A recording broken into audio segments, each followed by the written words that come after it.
थे उस टॉपिक को बेटा क्या हमारे एप्लीकेशन में स्पीड बढ़ के आ जाती है? तो उसकी स्पीड बढ़ा के उसको देख ज़रूर लेना, क्योंकि वो काम का है।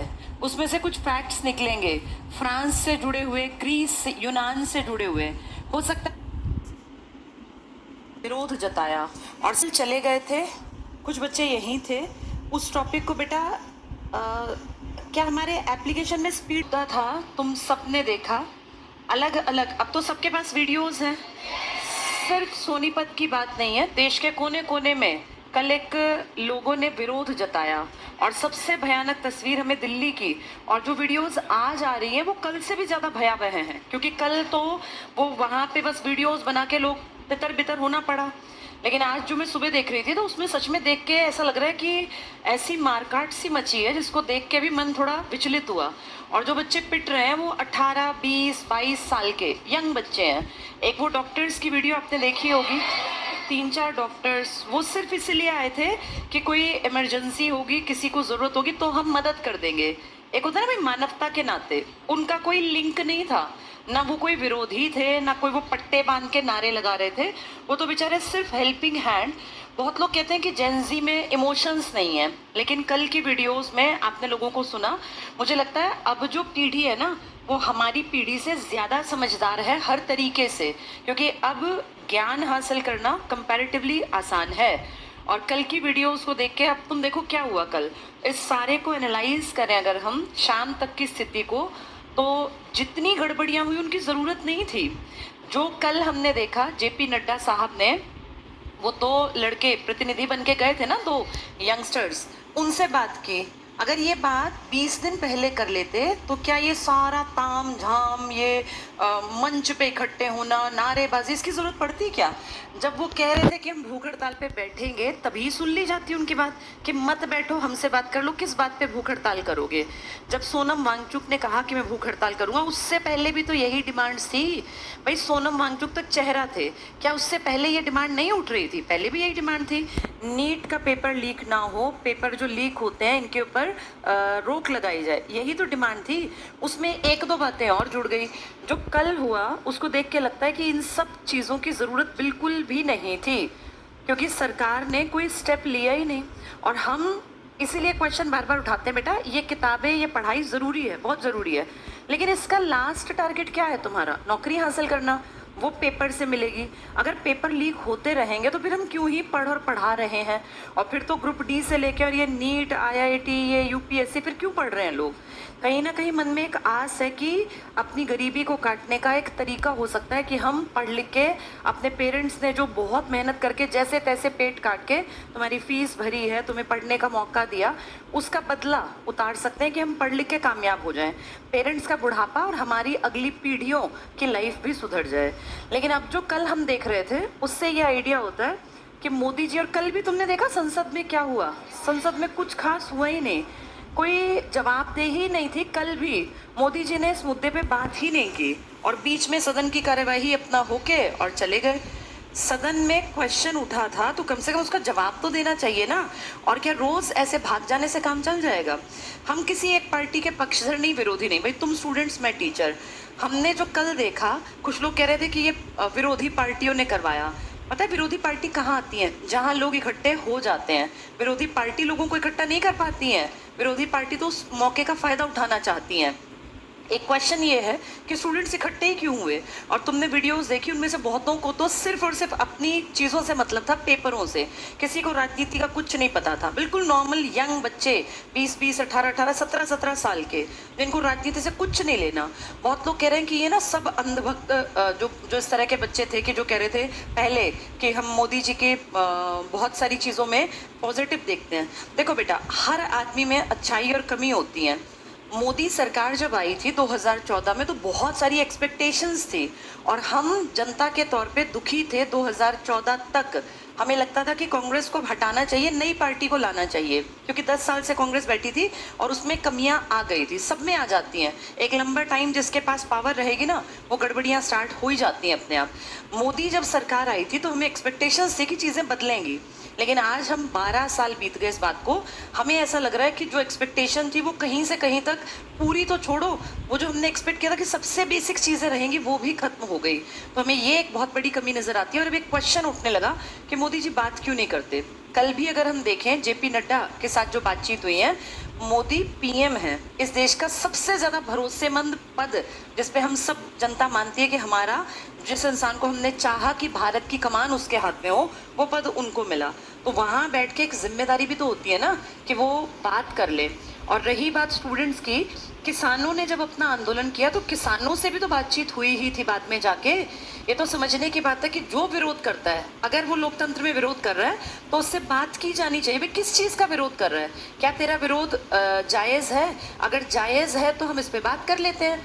जो स्टूडेंट्स मान लेते हैं हम गलत भी कर रहे थे, कुछ डिमांड गलत हो सकती हैं, भाई एकदम से कोई मिनिस्टर ना इस्तीफा दे, हम इसको भी मान लेते हैं, लेकिन अगर स्टूडेंट्स ये बात कर रहे हैं तो कम से कम बैठ के उसको बताना चाहिए ना कि बेटा ये सिस्टम होता है, राजनीति में ऐसे नहीं होता। सरकार की जो जिम्मेदारी है, खासकर पीएम की जो जिम्मेदारी है, हम सारी सरकार को एक तरफ रखते हैं, भाई हम सब के लिए एक चेहरा है इस देश की पावर का, और वो है नरेंद्र दामोदर दास मोदी। हम तो उन्हीं को मानते हैं ना, सर्वे सर्वा। अगर देश में बड़े लेवल पे किसी एक खास कम्युनिटी को, किसी एक विशेष वर्ग के लोगों को दिक्कत है, तो वो किससे उम्मीद करें कि वो ठीक हो जाएगी, भाई अपने पीएम से। पीएम की जिम्मेदारी बनती है, क्योंकि लोकतांत्रिक देश है, हमारी वोट की पावर से वो। देश में कहावत थी कि मनमोहन सिंह जी मौन मंत्री थे, मौन प्रधानमंत्री, वो बोलते नहीं थे। पर बेटा मनमोहन सिंह जी का उठा के, अब तो गूगल पे सब कुछ है, पढ़ के देखना, 2004 से 2014 जिस साल सरकार हटी थी इलेक्शन से, उस टाइम पर मनमोहन सिंह ने बहुत सारी, हर साल प्रेस कॉन्फ्रेंसेस की थी। प्रेस कॉन्फ्रेंस पता है ना, सामने प्रेस वाले बैठते हैं और पीएम बैठते हैं, और वो कोई भी क्वेश्चन किसी भी मुद्दे से जुड़ा पूछ सकते हैं। और प्रेस को हम ये मानते हैं कि चलो ठीक है, आधी बिक गई होगी, कुछ लोग तो होंगे जो सच में प्रेस के लिए आज भी काम करते होंगे। तो मोदी जी की जिम्मेवारी बनती है। और हम, बहुत लोग कह रहे हैं कि मोदी जी इंटरव्यू देते हैं, भैया इंटरव्यू तो प्री प्लान्ड होता है, स्क्रिप्टेड होते हैं सारे क्वेश्चन, उसमें एकदम से कोई कुछ नहीं पूछता। इंटरव्यू देने में तो आपकी पसंद के क्वेश्चन पूछे जाएंगे, आप उस पर बोलेंगे। प्रेस कॉन्फ्रेंस में होता है, आपको नहीं पता, सामने बैठे 50-100 लोग, वो कुछ भी पूछ लेंगे और आपको जवाब देना पड़ेगा। उस हिसाब से देखें भाई, 1 साल 2 साल समझ में आता है, अब तो हमने 15 साल की कमान दे रखी है मोदी जी के हाथ में, 12 साल पूरे बीत गए, 13वां साल चल रहा है। अभी अभी मोदी जी का रिकॉर्ड भी बना है ना, इलेक्टेड टाइम पीरियड में रहने वाले पीएम, क्योंकि नेहरू वैसे तो 17 साल थे, लेकिन 47 से 52 में जाके बने थे वो इलेक्शन के बाद, उससे पहले वो इलेक्टेड नहीं थे, वो तो सर्वसहमति से, जैसा सही समझा गया, बना दिए गए। तो जब मोदी जी एक रिकॉर्ड बना गए हैं, तो ये फिर एक सवाल कहीं ना कहीं उठेगा कि आपने जब 12 साल का कार्यकाल इलेक्टेड पीएम के रूप में पूरा कर लिया और आप देश के नंबर 1 बन गए, तो उस बीच में आपने कितनी प्रेस कॉन्फ्रेंस की। इंटरव्यू और प्रेस कॉन्फ्रेंस 2 अलग चीज़ें हैं। किसी कैमरे के सामने बोल देना होता है भाषण देना, और जब इंटरव्यू होता है ना, तो उसमें डायलॉग्स होते हैं, एक आदमी क्वेश्चन पूछता है, दूसरा आंसर करता है, उसमें 2 आदमियों का, 2 क्या, प्रेस कॉन्फ्रेंस में तो 50-100 लोग बैठेंगे, तो वहाँ आपस में बातचीत होगी, क्रॉस क्वेश्चनिंग भी होगी, जब वो जवाब देंगे तो उसके ऊपर भी सवाल उठेंगे। और हमें ऐसा लगता है, अब आज की पढ़ी लिखी पीढ़ी इस बात को मानने लग गई कि अगर किसी इंसान को हमने जिम्मेदारी के पद पर बैठाया है, वोटिंग राइट, कई लोग कह रहे हैं कि मोदी जी से क्या ज़रूरत है पूछने की, भाई उन्हीं को तो हमने अपना सर्वे सर्वा बना दिया, सारे देश की सारे संसाधनों का मालिक हमारा पीएम ही तो है।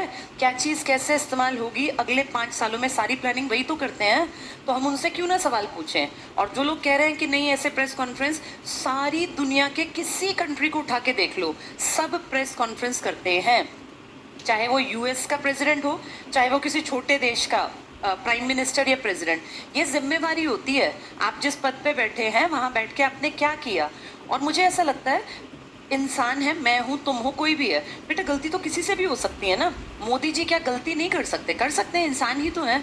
अगर किसी से कोई गलती हो जाए और अगर खुले मंच पे उस गलती को मान ले तो मुझे ऐसा पर्सनली लगता है इससे कोई फर्क नहीं पड़ता। और हम भी इस बात को समझते हैं कि हाँ, कोई डिसीजन गलत हो सकता है। बहुत बार आप जो सोचते हैं वैसी परिस्थितियां नहीं निकलती हैं, लेकिन किसी से बात ही ना करना, किसी के सामने जाना ही ना, ये तो कोई उपचार ही नहीं हुआ। रही मन की बात, मन की बात सिर्फ अपनी बात कर रहे हो, बात कहाँ सुन रहे होते हैं। और जिनकी सुन रहे होते हैं, आप सबको पता है कि उनको पहले से बताया जाता है कि आपको ये क्वेश्चन करना है, आपको ये मैसेज देना है। ये सब प्री प्लान्ड होता है ना। खुले तौर पे एक भी देश में प्रेस कॉन्फ्रेंस नहीं हुई, और जो कल घटना हुई ये 100% रोकी जा सकती थी। क्या जरूरत पड़ी थी कि इतने दिन तक रुके रहते? कल भी तो बात ही की ना, बात करके वो कागज ही तो लिया, वो कागज पहले ले लेते। यानी ये जितना घटनाक्रम हुआ, या तो सरकार इतना लाइटली ले रही थी कि कुछ होगा ही नहीं, और कुछ होगा ही नहीं तो इसका मतलब लोग बिल्कुल ही सो गए हैं क्या? अभी जनता सोई नहीं है। कल कितना बड़ा हुजूम, तुमने देखी वो जो ड्रोन की पिक्चर्स थी, पूरा सर्कल पैक्ड था। और ये हालत कब थी? जब तुम सबके सामने, तुमने तो लाइव देखा, ट्रेन्स में जाने से रोका गया। मेट्रो की कितनी सारी वीडियोस आ रही है ना कि पूरा सब कुछ पैक, बाहर से गेट बंद। ऐसे ही सोचो न, इस रूट पे हरियाणा से दिल्ली रोक दी गई सवारियां, ऐसे राजस्थान से, यूपी से, पंजाब से कोई जा ही नहीं पाया दिल्ली। अगर सबको जाने का मौका मिलता तो दिल्ली पैक हो जाती। तुम्हें याद है 1975 में एक बार ऐसा पहले भी हुआ था, लाखों लोग दिल्ली पहुंच गए थे। उस टाइम एक नई पार्टी बन गई थी, फिर आगे जाके जब ये इमरजेंसी और ये सब, जब जब देश की जनता दुखी होती है ना, थोड़ा थोड़ा थोड़ा तो सह लेती है, लेकिन जब अति हो जाती है ना, फिर जनता उठती है, फिर मार भी खाती है, लेकिन आगे बढ़ती है। कल की घटनाएं देख के बहुत दुख भी हुआ। कई लोगों के देखो सर फट गए हैं, उनके ऊपर ऐसा, कईयों के हाथ टूट गए, पैरों पे चोट लगी है, कितने बच्चों के चेहरों पे देखो कितने सारे घाव थे। पुलिस वालों की भी कई वीडियो आई जिसमें पुलिस को भी मारा जा रहा है। देखो, जब गड़बड़ियां होती हैं तो ये दिखता नहीं है भीड़ में कि कौन लपेटे में आ गया। कई पुलिस वालों को भी मारा है, वो वीडियोस सी कई चीजें गड़बड़ की थी जो लोगों ने पहले से नोटिस की।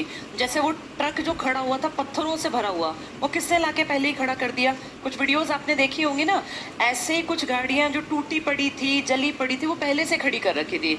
अब लोग समझने लग गए। पहले क्या था, लोग ना फंस जाते थे, लेकिन अब लोगों को पता है कि सरकार कहाँ पे हमें फंसा सकती है, तो पहले से ही वीडियोस बना लेते हैं। पहले लोगों को जानकारी नहीं थी, अब लोग जागरूक हैं। तो इन सबका लास्ट में एनालाइज करके जो निकलता है, अब सरकार को अपना ढर्रा बदलना पड़ेगा। और ये मैं अपने जीवन काल में पहली बार देख रही हूँ कि इतने बड़े लेवल पर बिना किसी एक बड़ी पॉलिटिकल पार्टी के इतने सारे स्टूडेंट्स इकट्ठे थे। और जो हमें दिखा उससे कई गुना ज्यादा स्टूडेंट्स पहुंच जाते अगर ये रेल ना रोकी गई होती। बसों की भी चेकिंग हुई है, मतलब इकट्ठे लोग ना पहुंचे, ये पुरजोर कोशिश थी। कल तुम सब तो लाइव देख के आए हो, सोनीपत में क्या हुआ, ऐसा हर जगह हुआ है, जाने नहीं दिया। स्टूडेंट्स के ग्रुप जहाँ दिखे ना वहीं रोक दिए गए, नहीं तो कल दिल्ली में चलने लायक जगह ना बचती। तो अब सरकार को ये समझना पड़ेगा कि एक हद तक ही चीज को दबा पाओगे, उसके बाद फिर वो एकदम से विनाशकारी साबित होगी। और इस लोकतंत्र में अगर सरकार को लगता है कि उनसे गलती हो गई तो मानने में कोई बुराई नहीं है। बड़ा आदमी तो गलती मान लेता है और अपने आप सोचे कि हमारे माँ बाप से कई बार गलती नहीं हो जाती, हो जाती है, तो देश के मुखिया से भी गलती हो सकती है। और अगर गलती हो गई है तो उसको सुधार कर ले। पेपर लीक का 100% कारण है भ्रष्टाचार। पेपर लीक अपने बच्चे के लिए एक आदमी नहीं कराता, पेपर लीक का एक संगठन, एक गिरोह होता है, गैंग होता है, और उसमें 100% पैसे का लेन देन चलता है। तो ये तो खुली बात है कि भ्रष्टाचार इतने बड़े लेवल पे है। और एक और अजीब बात, जब ये यहाँ बैठे हैं, क्या उसके बाद 1 महीने में पेपर लीक नहीं हुए? उसके बीच में पेपर लीक हो गए हैं। मतलब डर नाम की चीज ही नहीं है। अगर सरकार नहीं भी इन्वॉल्व है, हम मान लेते हैं सरकार इन्वॉल्व नहीं, मोदी जी इन्वॉल्व नहीं है, ठीक है, लेकिन जो लोग इन्वॉल्व है कम से कम उनके प्रति तो कोई एक्शन लो। और वो अगर जनता में से ही है तो पकड़ो उनको। जनता तो राजी है, मैं तुम हम सब राजी हैं कि जो घटिया लोग हैं, जो बिना मेहनत के कुर्सियों पर बैठे हैं, वो पकड़े जाएं और हर मेहनती बच्चे को अपना हक मिले। कंपटीशन कराएं। हम ये भी नहीं कह रहे सबको नौकरी दो, हमें भी पता है सबको नौकरी नहीं मिल सकती, लेकिन बेटे कंपटीशन तो हेल्दी रखो। जो सच में मेहनती है, पढ़ने लिखने वाला है, जो 8-8 घंटे पढ़ रहा है, कम से कम उसको एक प्लेटफॉर्म दो कि वो ये कंफर्म कर पाए कि मैंने इतनी मेहनत कर ली कि मेरा नंबर आ जाएगा। अब वो 8-10 घंटे पढ़ के जब जाता है, पेपर लीक, फिर पेपर कैंसिल, तो फिर उसका मनोबल टूटता है ना। और चलो 1-2 पेपर लीक हो तो हम मान ले कि चलो आटे में नमक वाला काम, फिर भी इतनी बड़ा व्यवस्था है, चल सकता है कि भाई सिस्टम की गड़बड़, लेकिन हर पेपर लीक हो रहा है, सरकारी नौकरी का पेपर, चाहे वो ग्रुप डी का हो, चाहे आपके बड़े अधिकारी वर्ग का, आईआईटी के पेपर की बात करें, नीट के पेपर की बात, सीयूईटी के पेपर की बात करें, फिर तो कुछ बचेगा ही नहीं। यहाँ जाके एक बड़ा क्वेश्चन मार्क है। और मुझे ऐसा लगता है अब मोदी जी को अपनी आंखें खोलनी पड़ेंगी। बहुत लंबा टाइम बीत गया और जो लोग पहले बीजेपी के समर्थक थे, देखो कभी भी ना इस चीज़ को भी ध्यान से समझ बेटा, क्योंकि तुम अब वोटिंग एज में आओगे। किसी एक पार्टी के पीछे नहीं पागल होना चाहिए। पार्टी को चुन के हमसे गलती भी हो सकती है। जैसे ऐसा ज़रूरी नहीं कि हमने एक पार्टी चुन ली तो वही परफेक्ट है, नहीं, उसमें बैठे लोग गलत नीतियां बना सकते हैं और हमारा हक है कि हमें लगे कि जो पार्टी हमने चुनी और उसमें कमियां हैं, वो गलतियां कर रही है, तो हम उसके खिलाफ बात करें। अगर हम ये सोचेंगे डेमोक्रेसी का मतलब तुमने जिस पार्टी को वोट दिया उसके खिलाफ बोलना ही नहीं है, ये क्या बात हुई भाई? पार्टी में लोग बैठे हैं, वो गलतियां करेंगे, तो हमें ना कांग्रेस विरोधी होना, ना बीजेपी पक्षधर होना, ना बीजेपी विरोधी, ना कांग्रेस पक्षधर, ना किसी और पार्टी का।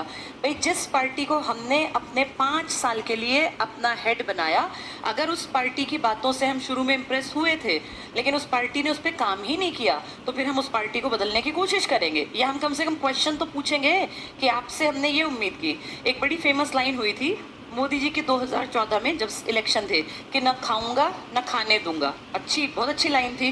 मोदी जी हम मान लेते हैं बिल्कुल नहीं खा रहे, बहुत लोग दलील देते हैं कि उनका परिवार भी नहीं है, हम मान लेते हैं 100% मोदी जी नहीं खाते, वो बिल्कुल साफ है, लेकिन बेटा कोई और तो खा रहा है ना, और उनकी ही पार्टियों में नीचे के लोग खा रहे हैं। तो क्या मोदी जी की ये जिम्मेदारी नहीं है कि अपनी पार्टी के लोगों को पकड़े या उनके अंडर जो काम करते हैं उनको पकड़े? भ्रष्टाचार 100% है, अभी गायब नहीं हुआ, अदरवाइज पेपर लीक ही ना होते। अपने बच्चे के लिए पेपर लीक कराएंगे तो 10-20 लोग करा लेंगे।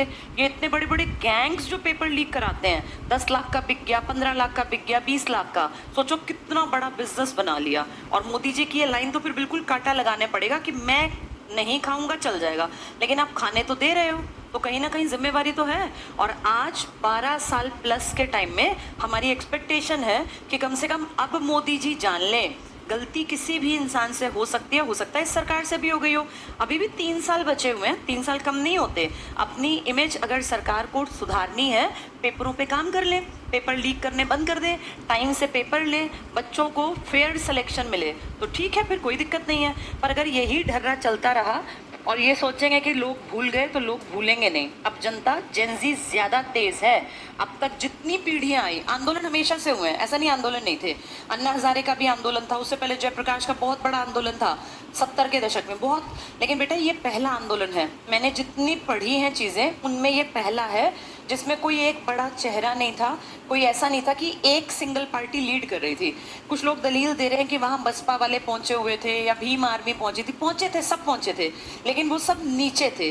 जो सबसे ऊपर लोग थे ना, वो स्टूडेंट्स थे, वो बच्चे थे जो दुखी थे, परेशान थे इस सिस्टम से। और पार्टियां तो हमेशा रोटी सेकने का काम करती ही हैं, वो वहाँ पहुँचेंगी, लेकिन पार्टी वहाँ जाती है जहाँ भीड़ पहले से इकट्ठी हो गई हो। और ये भीड़ लालच वाली नहीं थी, ये भीड़ वो नहीं थी जैसी हमने वीडियोस देखी हैं। तुमने वो वीडियोस देखी हैं जिनमें इलेक्शन से पहले जिंदा मुर्गे पकड़ाए जा रहे थे, जिनमें 500-500 के नोट बांटे जा रहे थे? कितनी कॉमन है और सब कुछ दिखता है। आज के टाइम में ना मीडिया बहुत बहुत एक्टिव है, तो इसका मतलब ये स्टूडेंट वो बिल्कुल भीड़ नहीं थी जो भर भर के ट्रकों में। अभी हाइड्रोजन ट्रेन चली, उस दिन की तुमने वीडियोस देखी हैं?